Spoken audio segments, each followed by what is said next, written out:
Howdy, howdy, Alaric here, also known as the Zen Cowboy. I'm an expert in human behavior and also the author of Living Peace. And today I'll be reading a couple excerpts from my book to help us better understand judgment and what we can do to more effectively channel the feelings that arise anytime we're judging ourselves or feeling judgment from other people.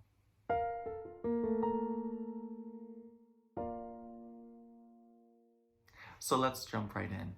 I'll be reading from page 40 from Living Peace, and it goes, our ability to perceive life with our six senses creates only the foundation of the reality we experience. What is then built on that foundation is entirely our choice. As mentioned previously, the majority of our experienced reality is primarily constructed of illusion. It's all subjective, and every individual has a different perception of life that each of us views through our own lenses. This means there are as many realities coexisting simultaneously in this present moment as there are people alive on the planet. Ooh, let me reread that sentence. There are as many realities coexisting simultaneously in this present moment as there are people alive on the planet. And I only kept it to people. So what is that, over 7 billion right now? But we can also apply that to all other living entities, the animal kingdom, the plant kingdom, the insect kingdom, and how all of these sentient creatures, or sentient in their own way, is experiencing reality in a completely different way than us. But even if we only bring it back down to humanity, that's over 7 billion people who perceive similarly to us, but very differently based off of their own lived experience and biases. Why I love this teaching so much is because so often we're only seeing life through our own lens, through our own experiences, through our own biases. And how often do we feel things and create stories about things and project these feelings and these opinions onto the world with such a limited grasp of the totality of reality, and yet we claim absolute truth. For me, when I started to think this way, it completely changed my life. It allowed me to soften my opinions. It allowed me to feel better about myself.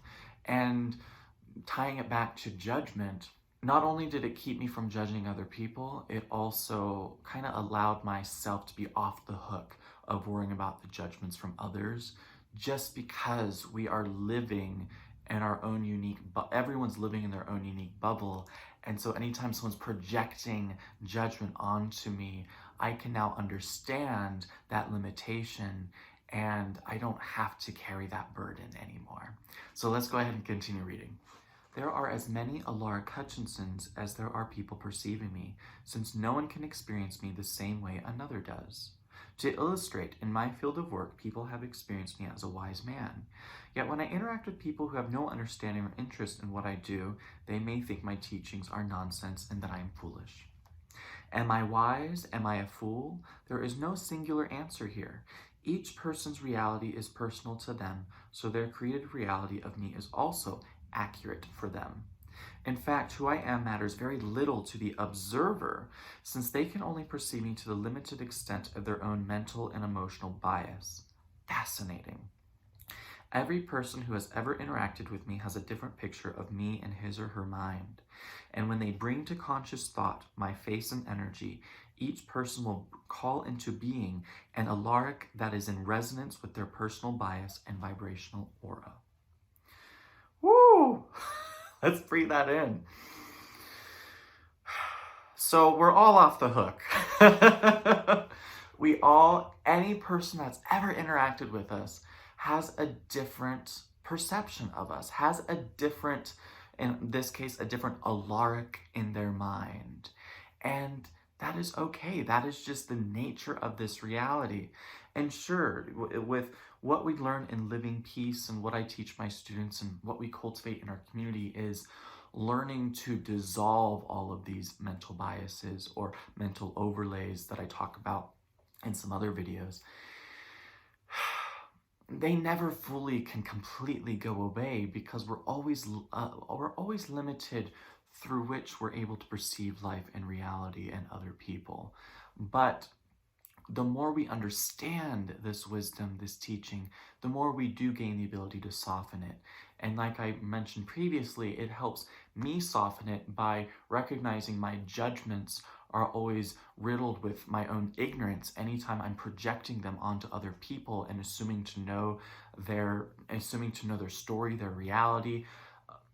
And then it also softens the judgments I'm feeling from other people, because at the same time, they can't fully understand or know my reality. So in conclusion, I want to share a phrase or saying that I sometimes see floating around, and it's that the path to enlightenment is to lighten up.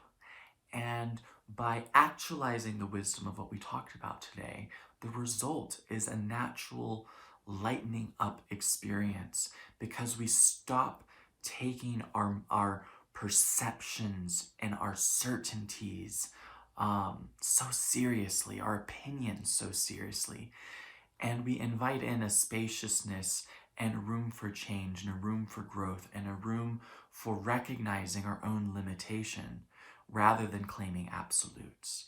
And so in this lightening up, we naturally start to feel more compassion towards ourselves and towards other people. And we naturally don't feel the need or the motivation to judge ourselves or other people, because we're recognizing this limitation. Thank you so much for joining in and watching today's video. I hope you found some inspiration and insight from it. And if you would like to dive a little bit deeper, you're always welcome to pick up a copy of my book, Living Peace. It's available on Amazon, and there's a link below if you're interested in supporting through Patreon as well. And as always, I wish you much peace and joy. Blessed be.